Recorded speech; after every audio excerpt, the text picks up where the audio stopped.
This is the Ford F150 2024 XLT Powerboost model, and you see the dash cam has been installed here.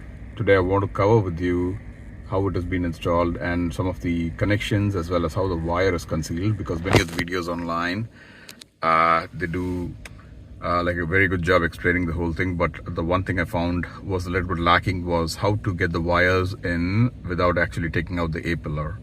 So that's what I'm going to focus on today.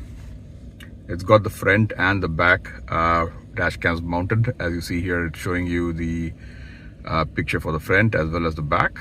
And now I'll show you the wire routing. We'll start with the back. As you see here, this camera has been mounted on the right side of this because the window actually moves to the left. So you don't want the camera to get in the way. So it's been mounted here. And the wire from there goes up here, right? So if you look at the trim on the F150 here, above the window over here, right over here, there is, you can put your finger in, right? There's a lot of place here that you can actually snake the wire through. So the wire has gone from the rear through this, and it comes in like this. And you may be wondering how it crosses over this section to come here, but if you're looking at this trim here, it also has a lot of give. So you can actually snake the wire in through here, put it here. This is above the door. This is a rubber gasket here, or rubber seal, so you can snake it through that, and it's got a lot of place, as you're seeing here, right? You can open this up, it goes in through here, and you may be wondering how it crosses over to the other side. So again, it comes down here, and there's a trim here, it goes behind the trim here, and once it comes out of the trim, I do the same thing, go under this door seal fully, right? And this is where it crosses over to the A-pillar. In all the videos, many of the videos, what I've seen is that they take out the A-pillar and then route the wire behind the airbag. I didn't find a need to do that because I see that there's a lot of give over here behind this as well. So I routed it this way.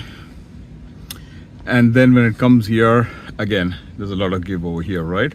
You can route it here and get it through, tuck it in behind this, and then this can come and connect to the dash cam.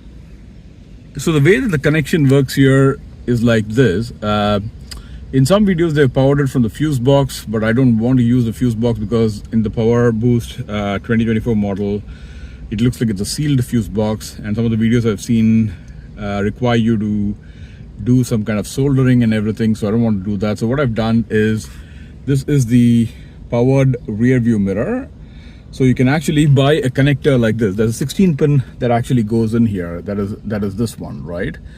So you can actually buy an adapter here, which basically plugs into the 16 pin. So you take it out from the back here and then put the adapter provided 16 pin here, and it basically branches out into two connections, right? One is for the 16 pin, which connects to the main 16 pin coming from the car, from the truck, and then the USB connection, which can then be used to power your dash cam.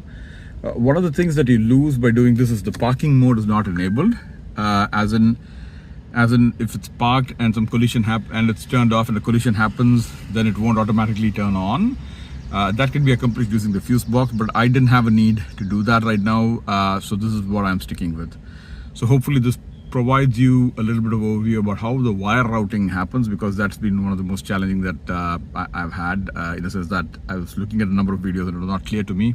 So hopefully this clears it up. Thank you for watching.